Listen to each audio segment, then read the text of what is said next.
I had hunted in the Appalachian forests for years, and I knew their sounds by heart. The birds at dawn, the rustle of dry leaves, the quiet movement of deer in the brush. But that morning, everything went silent. No birds, no squirrels, not even the wind moving through the canopy. The silence was so heavy it felt like stepping into a room where all the sound had been sucked out. And in that silence, I began to hear something strange. Footsteps. Their rhythm was unnerving, slow, deliberate, and most disturbing of all, they matched my every move. When I lifted my boot through the mat of dead leaves, I heard the same sound behind me. When I stopped, it stopped. My pulse quickened as I drew a deep breath and took a few more steps. Again, the same. The footsteps shadowed mine perfectly, like someone walking inside a mirror just a few feet behind me. In that moment, the sunlight filtering through the trees seemed to fade, swallowed by the thin veil of mist. And I realized I was no longer alone in this forest. I needed to know if my mind was playing tricks. Walking down the leaf-covered trail, I deliberately lifted my leg high and stomped hard on a fallen branch. Crack! The sharp sound echoed in the still woods, and less than a second later, another crack split the silence, identical in pitch and timing, from directly behind me. I froze. This was no coincidence. Whatever was following me wasn't just moving through the forest, it was mimicking me, as if to let me know it was there, just out of sight. The air around me felt thick, the morning fog curling in pale ribbons across the shadowed ground. I tightened my grip on my bow and accepted a chilling truth. Something was tracking me in the Appalachians. My name is Marcus Thompson. I've spent more than 20 years hunting these mountains, from steep autumn ridges carpeted in leaves to shadow-drenched hollows where sunlight barely reaches. I've learned to read every sign in the dirt, every subtle sound carried on the wind. I was born and raised in Charleston, West Virginia, where the mountains and forests are a part of daily life. Hunting, for me, has never been just a pastime. It's instinct, sharpened over decades, a way to connect with the wilderness, and a way to steady myself against the chaos of the modern world. That's why, when I heard those footsteps, I knew they weren't a trick of my imagination. I know these woods too well to mistake them. Something was out there, moving when I moved. And deep down, I didn't want to admit what my instincts already knew. It was October 2019, the hunting season I looked forward to all year.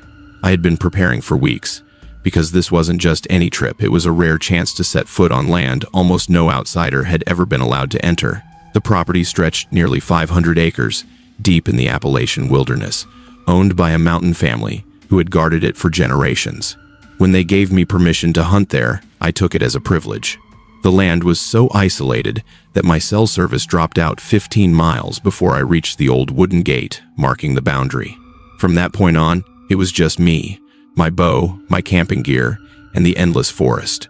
The stillness of the place felt like being pulled back into a primitive time, when survival depended entirely on skill.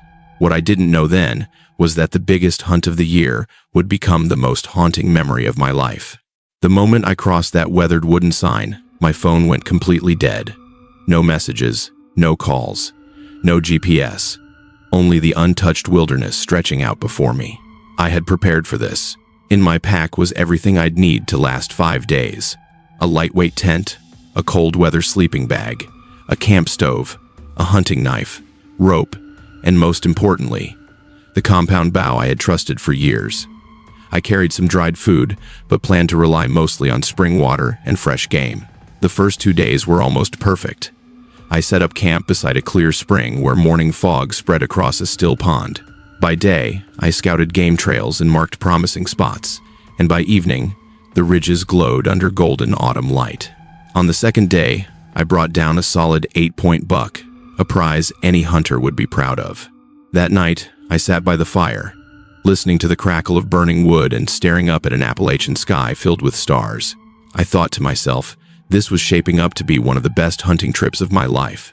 I had no way of knowing it was also the last moment of peace before the nightmare began. I understood that once I stepped onto that property, there would be nothing to rely on except my own skill. With cell service gone 15 miles back, the dead screen of my phone was a cold reminder.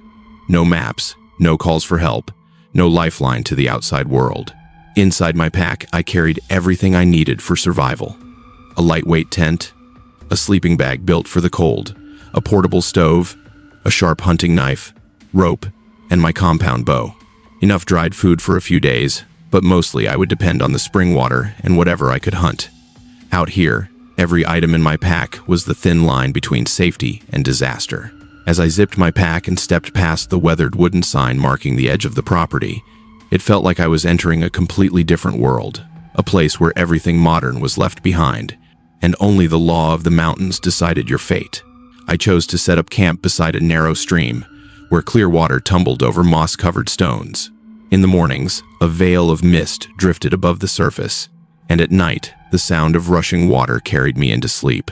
It was the perfect spot, fresh water, sheltered, hidden deep within the forest.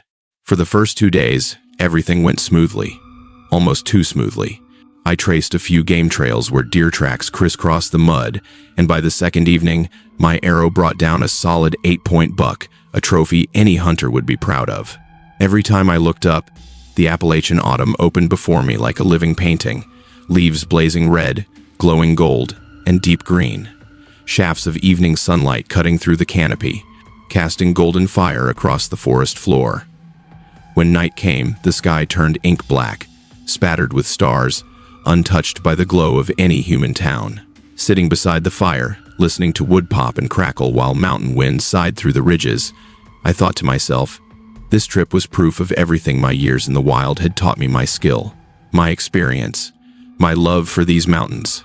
What I didn't realize was that this piece was only a thin shell, hiding a reality waiting to be revealed. On the third morning, I followed a deer trail deeper into the property. The fog hadn't lifted yet.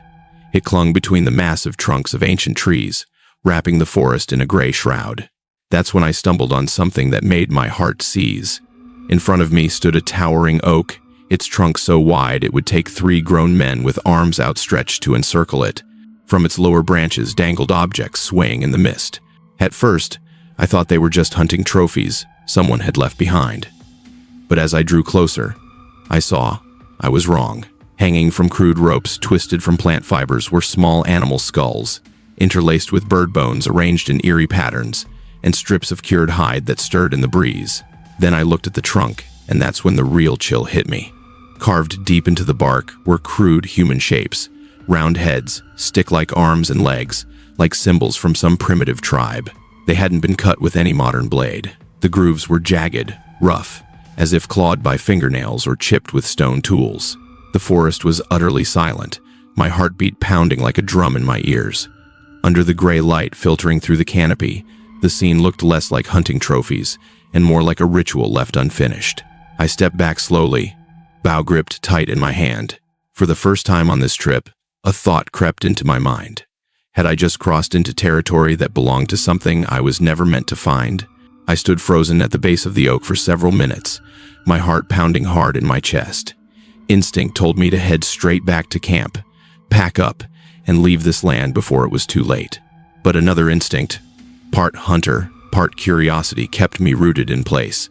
I pulled my trail camera from my pack and snapped photos from every angle: the dangling animal skulls, the bird bones arranged in strange patterns, the deep carvings etched into the bark. The lens captured every detail, but when I looked at the images on the screen, the markings seemed even more unsettling, as if they had a life of their own, twitching in the shadows. I should have turned back. Instead, against all reason, I pushed deeper into the forest. Each step on the dry leaves cracked louder in the silence. The midday light was fading as the canopy thickened overhead, until the trail ahead sank into a kind of primordial darkness. I didn't know exactly what I was searching for: answers, evidence, or just reassurance that I wasn't losing my mind. But one feeling grew heavier with every step. I had crossed a boundary, a place where the human world ended and something else began. I stopped in a dense thicket, that crushing sense of being watched still pressing on my back. Raising my binoculars, I slowly swept across fallen logs and clumps of brush. At first, all I saw were shifting shadows and drifting fog, until the lens caught a flicker of movement. About 50 yards ahead, crouched behind a rotting log, I saw it. A shape that resembled a human arms, legs, a head, but it didn't move like one. It stayed low to the ground, using its hands to propel itself forward in short bursts, like a cat stalking prey. I zoomed in, and the details came into horrifying focus. Its skin was darkened by years of exposure, crisscrossed with scars as if it had lived its entire life without shelter. Worst of all, it was completely naked, stripped of anything that tied it to human society. For a moment, I blinked hard, convinced I was imagining things. But when I opened my eyes, it was still there, moving with a predatory grace that turned my stomach. A chill ripped through me. Whatever was hiding out here in the Appalachian woods, it was no longer fully human. I clutched the binoculars tighter, barely daring to breathe. Its movements were wrong, unnatural. It stayed hunched low, its arms planted like an animal's, crawling forward with unnerving speed. Its head jerked side to side, in sharp, twitching motions, exactly like a hunting bird. Each time it paused, I saw its nostrils flare wide as it drew in deep breaths, sniffing the air. At one point, it lowered its face to the ground, inhaled deeply, and then licked a snapped branch, the very one I had stepped on only minutes earlier. My chest tightened. This wasn't the skill of a hunter, it was the raw instinct of a primeval predator, the kind I thought had vanished thousands of years ago. Then, in an instant, it lifted its head. Its eyes locked directly onto where I was hiding, cutting through the branches and the distance I thought kept me safe. Those eyes were dark, hollow, stripped of humanity. It wasn't a person watching me, it was something wearing the shape of a person.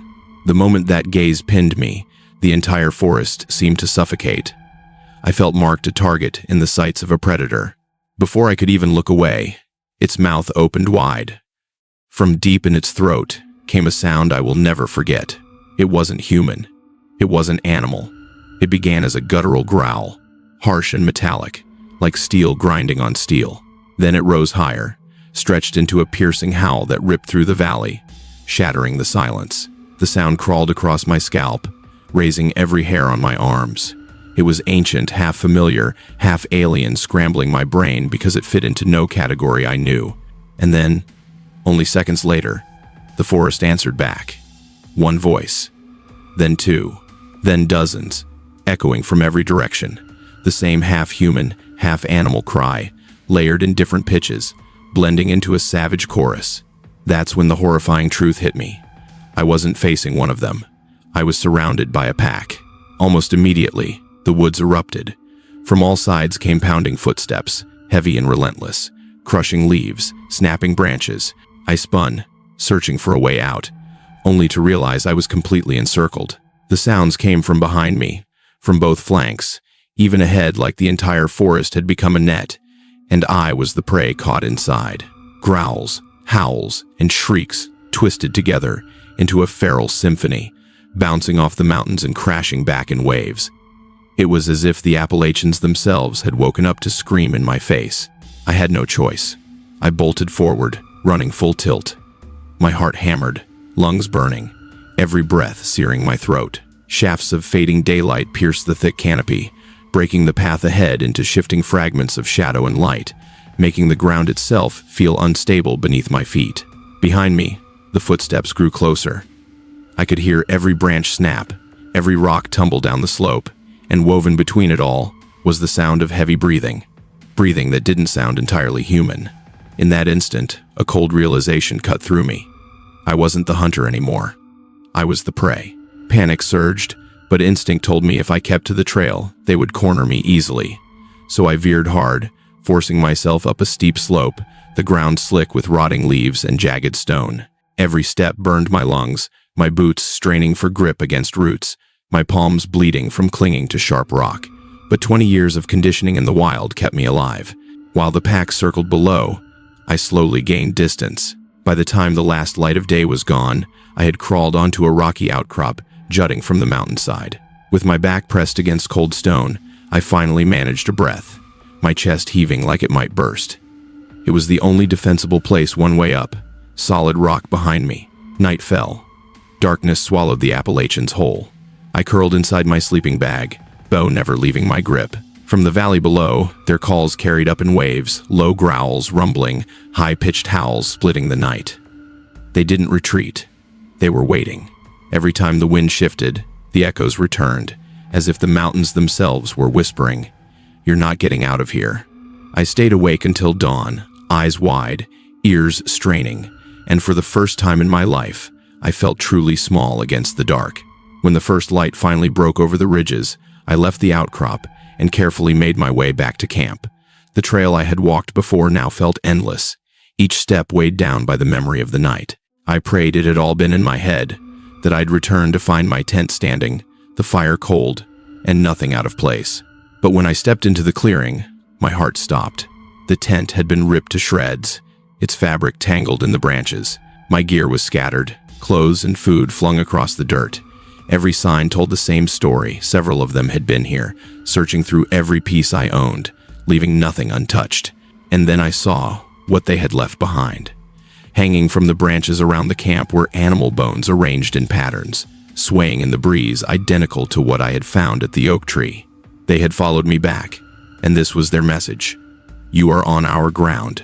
I knew then, if I stayed even one more hour, I'd never leave Appalachia alive. I grabbed only the bare essentials, abandoned nearly everything else, and I ran. For 15 miles through brutal mountain terrain, I ran like a madman, never stopping for breath, never daring to look back. Only when my tires finally touched the pavement outside the property line did I believe I was still alive. But a part of me will always remain trapped in those woods. A few months later, I got a call from the landowner who had granted me access. His voice was heavy as he confirmed I wasn't the only one. 2 other hunters had reported being stalked in those same forests, and a group of hikers had stumbled across a primitive camp, hidden deep in unmapped wilderness crude shelters, fire pits, and undeniable signs of people living far outside society. Local authorities did investigate, but after a few weeks, they issued an official explanation. Just off-the-grid people, seeking refuge in the mountains. A neat, safe answer meant to put everyone at ease. But I know the truth. I know the difference between a homeless drifter looking for shelter and a creature that has abandoned humanity to live as a beast. What I saw, the way they moved, the way they tracked me, the emptiness in their eyes, those weren't people anymore. Since that day, I've never hunted alone again. I always carry a sidearm, and I stay on high alert whenever I step into deep country. And yet, the thought that haunts me most isn't the memory of being chased, or the chorus of savage cries echoing through the valleys. It's this: if they've survived in those mountains for centuries, hidden in the shadows of Appalachia, are they really so few? Or are there far more of them than we dare to imagine? And if one day, the boundary between wilderness and the civilized world disappears, will they come out and walk among us? You're listening to Untold 365 Scary True Stories. If you enjoy this video, hit the like button, click subscribe, and comment the number 2 so we know you want more chilling stories. I have to begin with a warning. Appalachia isn't just rolling mountains, dense forests, or hiking trails marked neatly on tourist maps. This land has kept secrets that books never dared to record, shadows so deep that science itself only brushes past before falling silent. In February of 2020, during President's Day weekend, 3 college students, Derek Williams, Sarah Chen, and Michael Torres, believed they were simply setting out on a scientific expedition. Armed with headlamps, notebooks, and the eagerness of youth, they thought they would be the first to map a limestone cave system long forgotten. What they didn't know was that the moment they stepped underground, they had opened a door into a world untouched by sunlight, a world where people had abandoned their humanity long, long ago. I remember the night before the trip vividly. Derek Williams spread an old survey map across the table.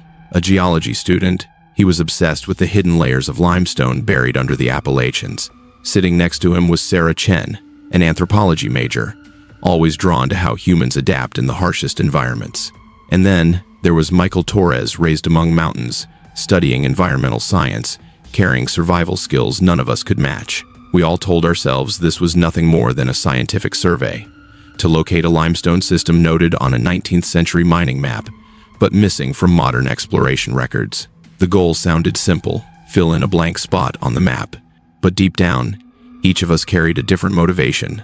The thrill of stepping where no one had stepped before, of witnessing something the outside world had never seen. That hunger pulled us into the dark, a darkness none of us were prepared for. The timing wasn't random. February 2020, President's Day weekend. While most students were relaxing or visiting family, we packed our gear and drove into the Appalachian Mountains. Winter was a deliberate choice.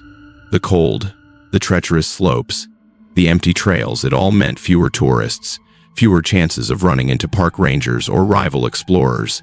We wanted isolation, absolute freedom to conduct our survey without anyone watching, without anyone stopping us. As our car wound through fog-draped mountain roads, we all felt the same thing. A rush of excitement at the rare opportunity ahead, mixed with a quiet unease none of us could name. We didn't realize that choosing winter when the nights were longest and survival thinnest was the very decision that would turn this trip into a nightmare none of us would ever forget. We left the paved road behind and stepped into a world the maps had almost abandoned. The path dropped into a deep ravine where the forest pressed so tightly together that even at midday, sunlight only filtered through in faint, broken shafts. There were no trails, no tire marks, just rough ground we had to carve open with our own footsteps.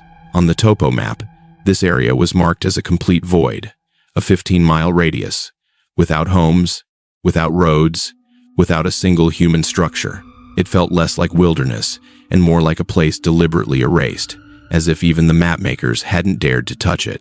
Our footsteps blended with the whisper of wind threading through the ancient trees. My heartbeat quickened with every step, knowing that all that waited ahead was an entrance no modern record had acknowledged. And deep inside, I couldn't shake the thought that this land was empty, not because no one had ever lived here, but because something had kept people away. It took us nearly half a day to fight through the ravine and the tangled woods before we finally found it. And when we stood in front of the opening, all three of us held our breath. The cave mouth was unnaturally large, nearly 12 feet across, and more than 8 feet high. Its limestone walls were smooth, arched, as though underground rivers had been carving them for centuries. I was used to squeezing sideways through cracks, barely wide enough for one person. But here, the entrance was big enough for all of us to walk upright, even with our gear slung across our backs. Daylight spilled in just far enough to reveal a yawning blackness inside. It looked both like a doorway inviting us forward and like the gaping mouth of something waiting to swallow us whole.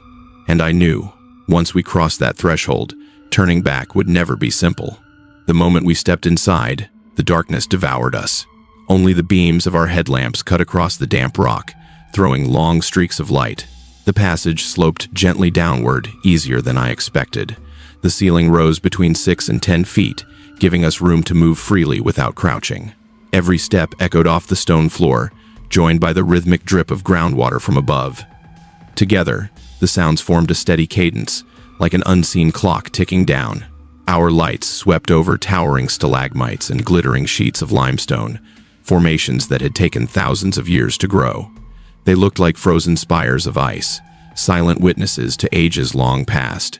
At that point, it was all still science and wonder. We saw only raw beauty, never realizing we were walking deeper into a world where beauty and horror had long since fused into one. After a few hundred yards, the tunnel suddenly widened into an enormous void. We stopped, lifted our lights upward, and the beams barely grazed a ceiling so high it vanished into darkness. The chamber was as wide as a high school gym, its vastness so hollow that even a single breath echoed back at us again and again. But it wasn't the size that froze us, it was what covered the walls. Every inch of stone anywhere a human hand could reach was carved with crude etchings, and they were fresh. Jagged lines depicted people twisted in pain, limbs contorted, mouths gaping in silent screams. Among them were animals ripped open, their insides exposed, and strange symbols that looked like primitive territorial markings. Sarah, with her background in anthropology, brushed her fingers lightly across one section. Beside the figures was a repeating sequence of marks arranged in a circle. She whispered, "This looks like a lunar calendar. Someone has been living here long enough to track time." That were green. None of us spoke after that. The silence of the chamber pressed down so heavily, it felt as if the carvings themselves were watching us move beneath the cold blue glow of our headlamps. We had barely left the etched chamber when Michael stopped short. He pulled his cloth mask higher over his face and frowned. "There's a smell," he muttered. At first, we assumed it was guano, common in deep caves, but the farther we went, the heavier the air became. The smell thickened until there was no mistaking it. It wasn't just the damp, mineral stink of limestone or animal waste. It was sharp, sour, unmistakably organic, like rotting meat left too long in the heat, mixed with the stench of an unwashed body sealed away in darkness. Every breath dragged it deeper into our lungs, curling into our stomachs until I felt bile rise in my throat. Our beams swept across wet, glistening walls, but nothing explained the weight of the stench pressing in around us. With each step, I grew more certain that this smell wasn't drifting in by chance. It was coming from somewhere directly ahead. Our lights swung into a shadowed corner, and the three of us froze. This wasn't bare stone anymore. This was evidence of life. Animal hides had been spread flat on the cave floor, arranged into crude bedding. Beside them was a fire pit, charred black, its ashes still damp, proof that it had been used not long ago. I took one more step, and my beam cut across the floor. My heart clenched. Bones. Dozens of them scattered in heaps, some broken, some still intact. At first, I thought they were from deer or wild game, but the longer I looked, the more wrong it felt. The joints, the curves of the skulls, the proportions of the limbs, they were too familiar. Too human. Sarah dropped to her knees, her trembling hand brushing against a long bone. She looked up, her voice hoarse. These aren't all animal bones. Some of them are human. The air around us seemed to thicken instantly. Even the steady drip of water echoed like a warning, heavy and deliberate. In that moment, we all understood the same dreadful truth. We had stepped into the dwelling of something that no longer belonged to the outside world. As our lights swept across the scattered bones, a sound rose from deep within the darkness. At first, it was just a low moan, faint and guttural, like the labored breath of someone trapped within the stone itself. But within seconds, it shifted, growing higher, stretching longer until it became a wailing cry that shook the limestone chamber. The echo ricocheted off every wall, so disorienting we couldn't pinpoint its origin. It filled the entire room, vibrating in our chests, chilling my spine like ice water. Before we could recover, other voices answered. One, then two, then more. Layer after layer, they merged into a warped chorus, half human, half beast. The sound rolled through the caverns like a tide of voices, dozens, maybe hundreds, crying out together from the dark. We locked eyes, panic flashing across our faces. No words were needed. We all knew the cold truth. We weren't alone down here. Then came a new sound, footsteps. Not boots or shoes, but bare flesh slapping against wet limestone. They echoed from every direction at once, closing in through the narrow tunnels that branched off the chamber, drawing tighter with each second. Sarah whispered frantically, "Turn off the lights if they see the beams. They'll know exactly where we are." Derek shook his head, his voice taut but firm. "If we kill the lights, we're blind. They've lived in this darkness all their lives. We won't stand a chance." There was no time left to argue. The footsteps grew louder, mingling with harsh, uneven breaths, the kind that predators make when savoring the moment before striking. My beam swept across the chamber, desperate for a way out. And then I saw it. A narrow fissure in the rock on the far side, dark as a slit in the world. "There!" I shouted. All three of us bolted for the crack in the stone, leaving behind the thunder of bare feet pounding closer and closer through the cave. We shoved ourselves into the fissure, and the cave immediately clamped down around us like a throat closing tight. I had to crawl on my hands and knees, my back scraping against jagged stone, my kneecaps slamming again and again into cold limestone. Every movement was awkward, clumsy, like the cave itself was trying to swallow us whole. The air grew heavier the deeper we went, thick, sour, impossible to breathe. The stench of damp rock, mixed with something sharper, rancid, the kind of smell that burns its way into your lungs and clings to your skin. Sweat rolled down my face and stuck to me like glue, but there was no draft, no whisper of wind to cut through the suffocating heat. Then the sound came, rushing in behind us, no longer just footsteps, but guttural, ecstatic cries, warped and drawn out, bouncing through the tunnel until they pressed against my eardrums. The pitch-shifted wailing rattled the stone itself, vibrating the crawl space around us, making my skin crawl as if invisible claws were tracing the back of my neck. I could hear them clearly now, their bare bodies dragging against rock, scraping into the fissure behind us. They weren't just chasing us, they were reveling in the hunt. We scrambled forward faster, hands slipping on wet stone, lungs burning, each breath a ragged gasp. I knew with sick certainty that if any of us hesitated, if we paused for even a second, that black tide behind us would surge forward and consume us whole. We spilled out of the fissure into a chamber only slightly larger, but the sight that greeted us twisted my gut into knots. Our headlamps caught the walls, and they were smeared with handprints, hundreds of them stained in dark streaks of mud mixed with dried blood. They stretched on for meters, forming a grotesque pattern, deliberate, like some primitive decoration carved into the living rock. Between them were deep gouges, claw-like ruts etched into the limestone in long vertical rows, as though someone had been carving away time itself, counting endless days in the dark. And then the smell hit us like a physical force. From above, swaying in the beam of our lights, hung carcasses, animal bodies, strung up by ropes, twisted from grass and strands of human hair. Their flesh was in varying states of decay, sagging, dripping, alive with the stink of rot. But worse, much worse, was that not all of it was animal. Some cuts were too precise, too clean, laid out with the practiced hand of something that knew exactly what it was harvesting. The pale strips of flesh hung like trophies, gleaming in the damp air. My stomach turned, my throat clenched tight. Sarah gagged, doubled over, and vomited hard onto the stone floor. The sound exploded through the chamber, echoing again and again like a desperate scream. And in that instant, I knew we had just given ourselves away. The echoes hadn't even died when it hit us. Breathing. Wet, ragged, eager. The kind of panting you hear from predators when they've closed in on the kill.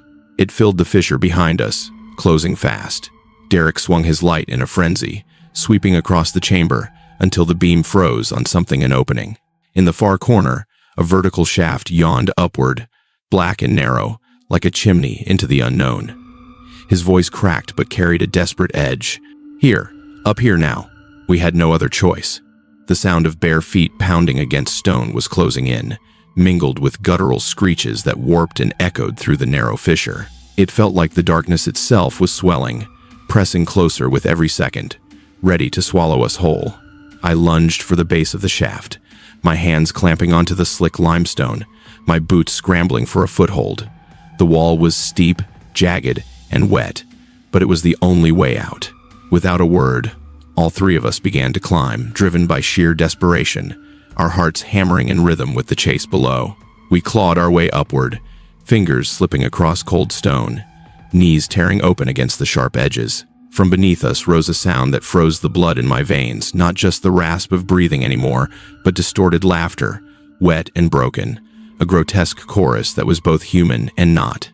It chased us up the shaft, curling around our ears, reminding us with every breath that the pack was still there. My muscles burned, my lungs screamed, but then something shifted. The air was different, thinner, cooler, less suffocating. A draft brushed against my face, and I dared to look up. Through the jagged limestone above, a narrow beam of light shimmered down. Light! I gasped, my voice breaking. Adrenaline surged. We pulled harder, faster, bodies pressed flat against the stone as we squeezed inch by inch toward the glimmer above. The shaft was barely wider than a chimney, forcing us to contort our shoulders, dragging ourselves raw against the rock.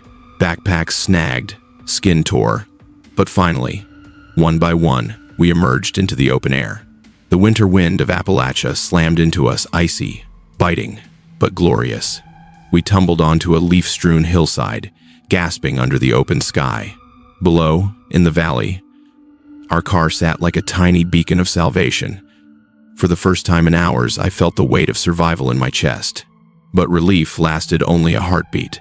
Behind us, from the dark mouth of the cave, came a new sound. A figure pulled itself into the daylight, crawling out of the shaft with a disturbing, insect-like fluidity. Completely naked in the February cold, its skin was so pale it was almost translucent, veins showing faintly beneath. Long, matted hair clung in greasy clumps around a face hollowed by years of shadow. But its eyes, those eyes froze me in place. Nearly colorless, milky, stripped of pigment. Eyes made for eternal darkness, recoiling against the Sunday. It lifted its head, locked onto us, and opened its mouth. What tore from its throat was a shriek that split the winter air, neither fully human nor animal, but something caught in between. Within seconds, the sound was answered from inside the cave. Dozens of voices, howling together, a primal chorus that rumbled like the mountain itself had awakened. We didn't need to speak. The three of us bolted downhill, stumbling, sliding, crashing through underbrush, driven only by the thought of reaching the car. Pain meant nothing. Cuts, bruises, broken breath. It was all drowned out by the nightmare behind us. When I finally risked a glance back, I saw them still clustered at the cave's mouth. They hadn't stepped into the light. They stood there, crouched and waiting, as though daylight itself was a boundary they could not cross. But their howls followed us long after, echoing across the valleys of Appalachia, reminding me that we had only escaped because the sun had chosen to spare us. When we finally reached the car, we didn't even look back. We tore down the mountain road straight to the nearest town and went straight to the sheriff's office. Breathless, filthy, shaking, we laid out everything we had seen. But instead of urgency, all we got were doubtful stares. They labeled it overactive imagination, maybe hysteria brought on by isolation. When Derek mentioned the bones, some of them human, the sheriff actually smirked, shaking his head like we were kids telling ghost stories. Still, Derek pressed on. He turned over every photo, every GPS coordinate to the National Park Service, refusing to let it go. Weeks later, all that came back was a generic form letter. Thank you for your submission. Your information has been logged. No mention of an investigation. No acknowledgement of what we had risked our lives to bring back. Since then, there's been nothing. No reports, no expeditions.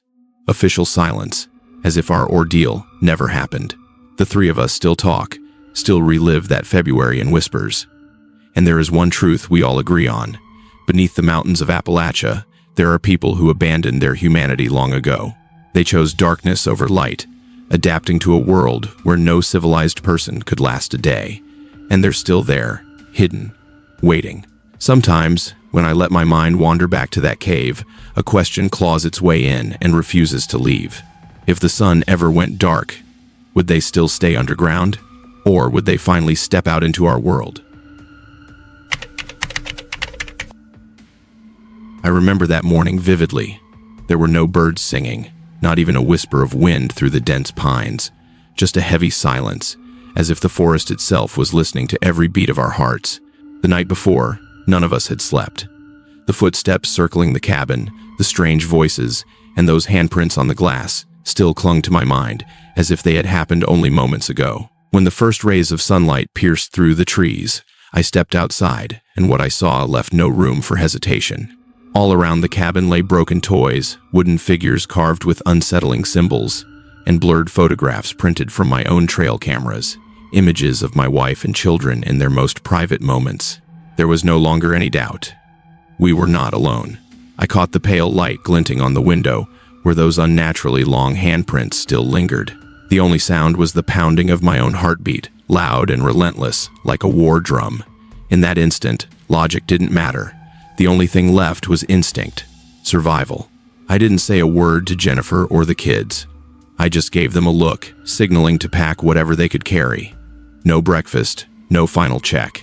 I threw everything into the car like a man running for his life, and when the engine roared to life, that sound felt like salvation itself. As the dirt road swallowed us and the forest closed in behind, I refused to glance back. Yet in the rearview mirror, I swear I saw a figure standing among the trees, motionless, watching us leave. That was the moment I understood the dream of owning those 40 acres was over. We hadn't abandoned the land. The truth was, it had never been ours. And maybe, it's still waiting for the next family. I still remember walking into the county sheriff's office. In my hands was a box of evidence, broken toys, dismembered dolls, crude photographs pulled from my trail cams. On the hard drive, I carried hours of blurry footage showing figures moving through the forest in ways no ordinary people ever should. I laid it all out. I described the footsteps in the night, the long handprints on the glass, the inhuman voices whispering outside the cabin. I wanted answers, an investigation, anything.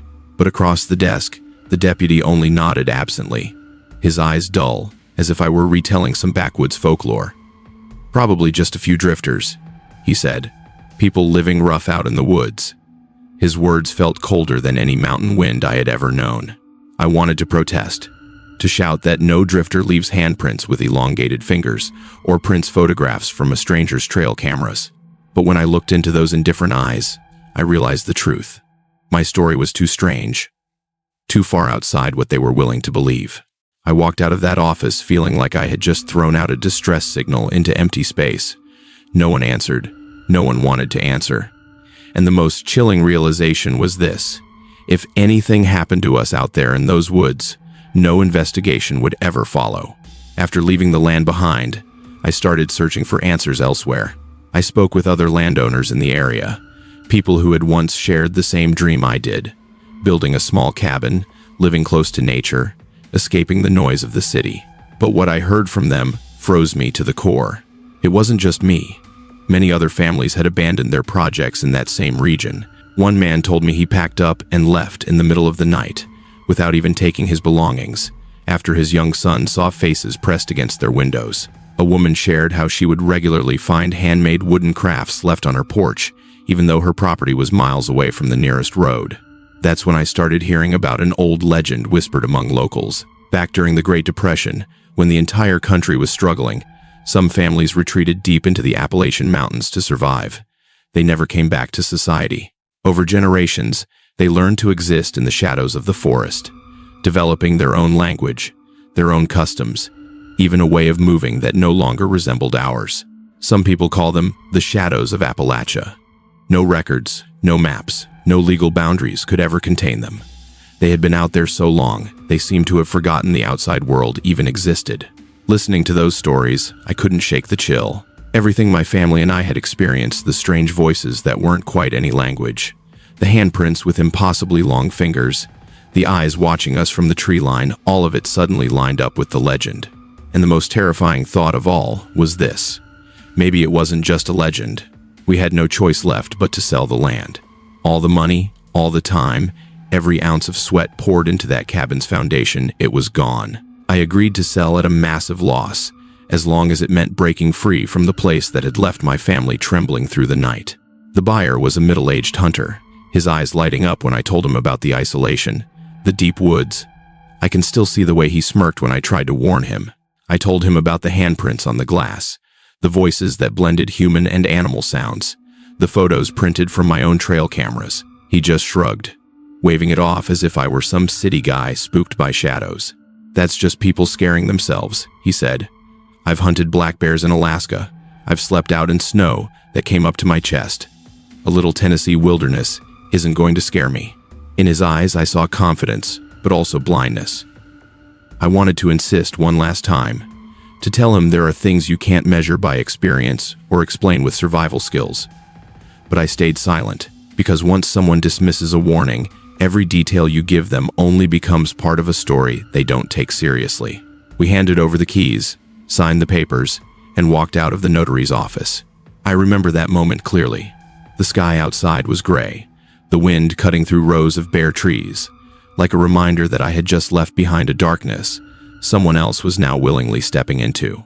6 months after selling the land, I got an unexpected phone call. The voice on the other end was trembling, hoarse, stripped of the confidence of the hunter who once smirked at my warnings. I saw them," he said. 4 words, but enough to send ice through my veins. I didn't need him to explain who they were. He told me that on his very first hunting trip, while sitting by the fire inside the cabin, he felt someone standing in the dark just outside. Then, when he looked through the window, he saw multiple faces pressed against the glass, motionless, watching his every move. From the woods came voices, strange, distorted, not English, not any language he knew, but something caught between human and animal, echoing in a rhythm that didn't belong to either world. "I can't stay there," he admitted. "I'm trying to sell that land, as fast as I can." In that moment, I felt both a strange relief and a deeper dread. Relief that finally someone else believed me. Dread because his words confirmed what I already knew: the land didn't belong to us. It belonged to them. And anyone who set foot there, whether it was my family or a seasoned hunter, would eventually come to the same truth. Some places were never meant for people. Now, we live in a quiet suburb of Nashville. From our kitchen window, I can see rows of houses close together, warm yellow lights glowing each evening, the sound of children playing in the front yards. It's all so ordinary that sometimes I have to remind myself this kind of normal life is a privilege. Jennifer feels safer knowing she can pull back the curtains and see exactly who's outside. Emma and Tyler have friends at school just down the street. no longer haunted by wooden dolls or the memory of footsteps circling their tent.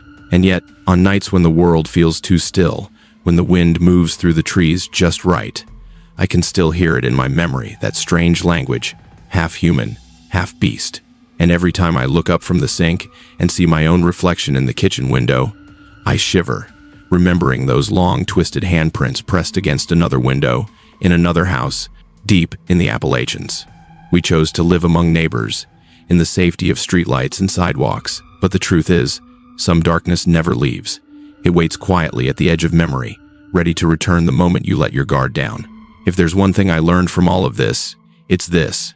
Never buy a piece of remote land just because it's cheap, or because of a dream of living off the grid. Always dig into its history, because sometimes what you own on paper has never truly belonged to you on the ground. I once believed the law could protect us, that property lines, notarized deeds, and stamped papers meant absolute ownership. But in Appalachia, deep in forests where darkness can be thicker than daylight, there may be communities that abandoned the very idea of law long ago. They were there before us, and to them, we're the intruders. Sometimes on quiet nights, I still wonder, if those people really do exist, are they watching the new houses that pop up along the tree line, just as they once watched mine? That's my final lesson, a warning to anyone chasing the dream of owning an isolated piece of land. Think carefully, because sometimes what waits for you in the deep woods isn't peace at all, but the residents of the shadows, people who were here before any law, and who will never recognize our right to step into the place they still call home. It all began in September 2018. I found a 40-acre tract of land tucked away in the eastern hills of Tennessee. The price was so low it stunned me, like an opportunity that only comes once in a lifetime. I stood in the clearing where a previous owner had abandoned the foundation decades earlier. Around me rose oaks and towering pines, their branches weaving a canopy so dense it blotted out the sky. Not a single house in sight. No sound of cars, only the wind rushing through the trees and the damp scent of earth that hadn't been disturbed in years. In that moment, I didn't see isolation as a burden. I saw it as an invitation, a space I could turn into a retreat for my wife and our 2 children, far from the chaos of Nashville. I had trained for off-grid living during my time in the military, and the thought of building a log cabin, running it on solar power, drilling a well, and living self-sufficiently, it sent a thrill through me I couldn't contain. What I didn't realize was that the very moment I set foot on that property, my dream cast a shadow. A beginning that seemed full of promise, but would lead my family into a night we will never forget. By trade, I was a software engineer, my days filled with screens, code, and endless data. But there was another side of me few people knew, a side shaped by the military. I had spent long stretches in the field with nothing but a pack, a knife, and the skills to survive. Those years left me with a passion, living off the grid, breaking away from modern conveniences, generating my own power, finding water beneath the ground, creating a life where every meal, every light, was something I had built myself. For most people, that kind of life would feel like punishment. For me, it was an irresistible challenge, a puzzle to solve. Every plank of wood, every solar panel, every stream of water drawn from a well, it all felt like lines of code I could write to build a system that ran entirely on its own. That's why when I first saw those 40 acres, I didn't see obstacles. I saw a project, an opportunity to test myself. What I didn't realize was that this challenge wouldn't just be about survival, it would force me to face something modern people aren't meant to believe in. Jennifer, my wife, didn't see the land through the same excited eyes I did. From the beginning, she was uneasy. Nashville was more than an hour away. The dirt road winding through the forest was slick and silent, and above all, we had 2 small children. For her, isolation wasn't an invitation, it was a risk. I remember the first time I drove Jennifer and the kids out there. As the car pulled into the clearing, she just stood quietly, scanning the place.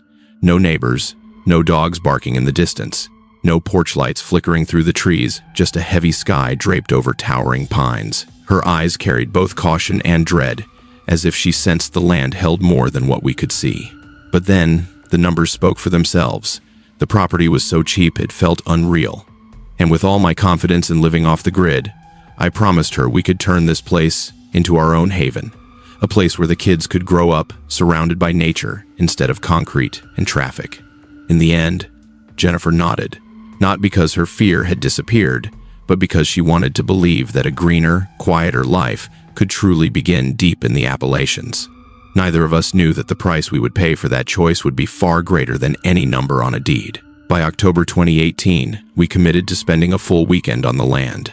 I packed a tent, a camp stove, and a few basic tools. We pitched our tent right in the clearing, where the old concrete footings of an abandoned cabin project still sat weathered by decades. During the day, we hiked the boundaries together. Emma and Tyler darted ahead, laughing, fascinated by the giant trees stretching so high they swallowed the sky.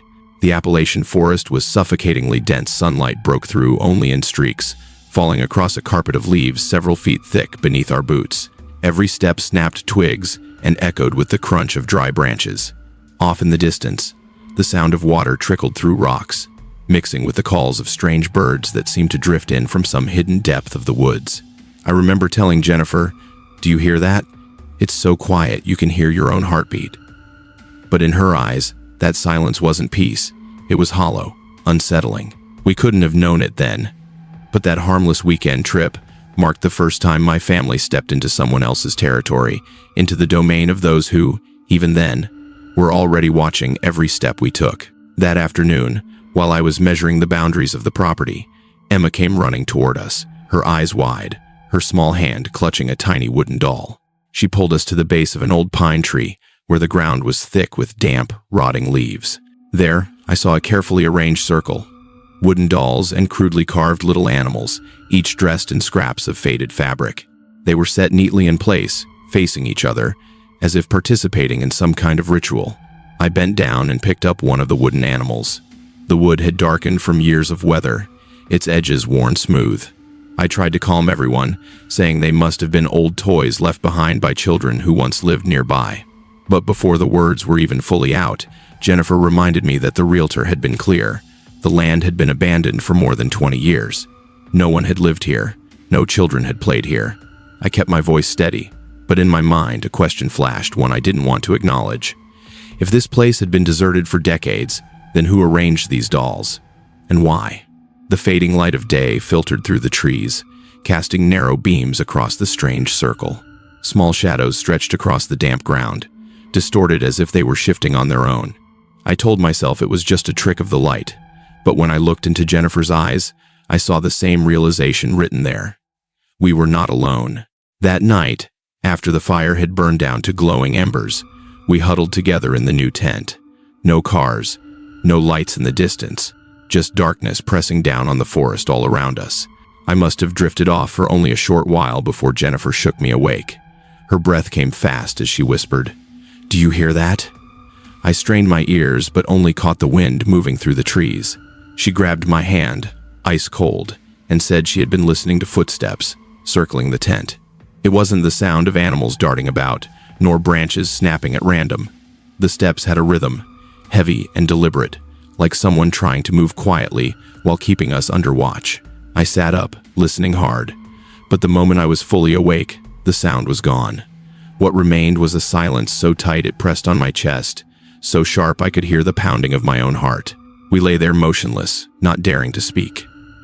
All through the night, each time the wind shifted, I swore I could hear faint rustling, right outside the thin wall of canvas, and in the dark, my thoughts kept circling back to that ring of wooden dolls Emma had found earlier, like a warning that we had already stepped into someone else's territory. When the first light of morning crept over the ridge, Emma was the first to dash outside. Only a few minutes passed before she called out, her voice a mix of excitement and unease. I rushed out of the tent, and my heart sank at what I saw. Right next to where we had slept that night were objects I was certain hadn't been there before. A small wooden horse, a rag doll with hollow black button eyes, and a few crudely carved animals. They had been placed neatly, arranged into a clear shape, as if someone had set them there with purpose. Emma bent down in curiosity, but Jennifer immediately pulled her back. I stood frozen, my mind spinning through possibilities. Was it a prank? Could someone from the area have found our campsite and left these toys as some kind of welcome gesture? But logic shut that down quickly. This land had been abandoned for over 20 years, and the nearest neighbors lived miles away through thick forest. The way those objects were arranged, waiting silently for us to wake up and find them, felt like a message. I couldn't tell if it was meant as a greeting or a warning, but in Jennifer's eyes, I knew she had already decided. We weren't alone on that land.